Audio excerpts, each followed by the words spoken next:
সেই কঠিন কিয়ামতের ময়দানে তোমাদেরকে কেউ চিনবে না, কেউ চিনবে না। আল্লাহ তাআলা কোরআনে কারীমের মধ্যে আয়াত নাযিল করে জানিয়ে দিলেন, ইয়াউমা ইয়াফিরুল মারউ মিন আখিহি ওয়া উম্মিহি ওয়া আবিহি ওয়া সাহিবাতিহি ওয়া বানি লিকুল্লি ইমরিইম মিনহুম ইয়াউমা ইযিন শা'নুন ইউগনি।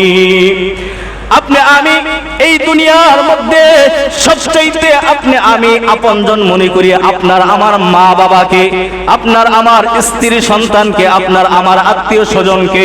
কিন্তু সেই কঠিন কিয়ামতের ময়দানে আল্লাহ পাক রব্বুল আলামিন আয়াত নাযিল করে জানিয়ে দিলেন, সেই কঠিন কিয়ামতের ময়দানে বান্দা যখন একটা নেকির জন্য তার মার কাছে দৌড় দিবে, তার বাবার কাছে দৌড় দিবে, কিন্তু সেই সময় তার বাবা তার মা তাকে পরিচয় দিবে, দুনিয়াতে থাকা অবস্থায় আমি কোনো বিবাহ শাদী করি নাই, আমার সন্তান কোথা থেকে হবে।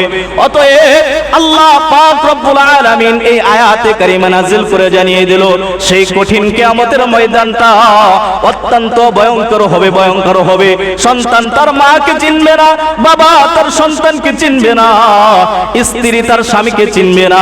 সেই কঠিন কিয়ামতের ময়দানে একমাত্র আপনাকে আমাকে চিনবে আপনার আমার পয়গম্বর রাহমাতুল লিল আলামিন। এই জন্যই আল্লাহর পয়গম্বর বলে, তো আমার উম্মতেরা যতক্ষণ পর্যন্ত তোমাদের অন্তরের ভিতরে আমার মহব্বত, আমার ভালোবাসা, তোমাদের অন্তরের ভিতরে এই পৃথিবীর মধ্যে যত ভালোবাসার বস্তু আছে, এই সমস্ত ভালোবাসার বস্তু থেকে আমার ভালোবাসাটা তোমাদের কাছে বেশি প্রিয় না হবে, ততক্ষণ পর্যন্ত তোমরা প্রকৃত পক্ষে মুমিন হতে পারবা না। কি হতে পারবা না? প্রকৃত পক্ষে মুমিন হতে পারবা না। আল্লাহর পয়গম্বর জনাবি বিশ্ব নবী মুহাম্মদুর রাসূলুল্লাহ সাল্লাল্লাহু আলাইহি ওয়াসাল্লাম হলো আমাদের রূহানি পিতা। আল্লাহর পয়গম্বরের সম্মানিত স্ত্রী মা আয়েশা রাদিয়াল্লাহু তাআলা আনহা হলো আমাদের রূহানি মা, মা খাদিজা রাদিয়াল্লাহু তাআলা আনহা হলো আমাদের রূহানি মাতা। রূহানি মাতা আল্লাহর পয়গম্বর বলে, আমার স্ত্রীর থেকেও তোমাদের মহব্বত আমার অন্তরের ভিতরে বেশি, আমার সন্তান ফাতেমার থেকেও আমার কাছে আমার উম্মত হলো বেশি প্রিয়, আমার উম্মতকে আমি বেশি মহব্বত করি। হাসান হুসাইনের থেকেও আমার অন্তরের ভিতরে আমার উম্মতের বেশি মহব্বত।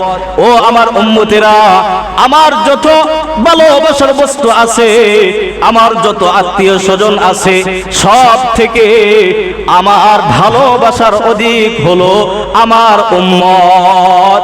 এই জন্যই আল্লাহর পয়গম্বর বললেন, আমার যেমন তোমাদের প্রতি বেশি মহব্বত, বেশি ভালোবাসা আমার আত্মীয় স্বজনের থেকে, ঠিক তেমনি ভাবে তোমাদের অন্তরেও আমার মহব্বত থাকতে হবে ঊর্ধ্বতে, উঁচুতে।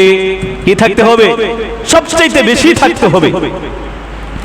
আচ্ছা বলেন তো, একতরফা ভালোবাসা কি কখনো হয়? কথা বলে না। একতরফা ভালোবাসা হয়? আল্লাহর পয়গম্বর এটাই বললেন, হে আমার উম্মতেরা, আমার অন্তরের ভিতরে তোমাদের প্রতি ভালোবাসা থাকবে, মহব্বত থাকবে, কিন্তু তোমাদের অন্তরের ভিতরে আমার মহব্বত থাকবে না, এটা কখনোই হতে পারে না। তাহলে বলেন, একতরফা ভালোবাসা কখনো হবে? একতরফা ভালোবাসা করে কেউ কি কাউকে পাইছে? কথা বলেন, কেউ কি কাউকে পাইছে? পাই নাই। দুনিয়ার জগতেই যদি এটা হয় যে একতরফা ভালোবাসার কারণে আপনি আমি সারা জীবন মোর আশা আকাঙ্ক্ষা করব, কিন্তু তাকে আপনি আমি অর্জন করতে পারবো না, ঠিক তেমনি ভাবে আপনার আমার অন্তরের ভিতরে যদি একতরফা ভালোবাসা থাকে, সেই কঠিন কিয়ামতের ময়দানে আপনাকে আমাকে আল্লাহর পয়গম্বর উম্মত হিসাবে স্বীকার করবে না। করবে না? করবে? কথা বলেন, করবে? করবে না। কেন করবে না?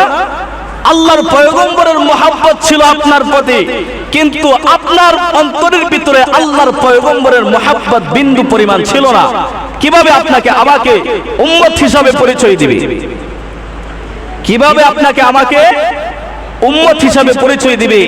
এর কোনো সূরত আল্লাহর পয়গম্বর পাবে না। যদি আপনার আমার আল্লাহর পয়গম্বরের সুপারিশ যদি আমি পাইতে চাই, তাহলে আল্লাহর পয়গম্বরের মহব্বত আপনার আমার অন্তরের ভিতরে পয়দা করতে হবে।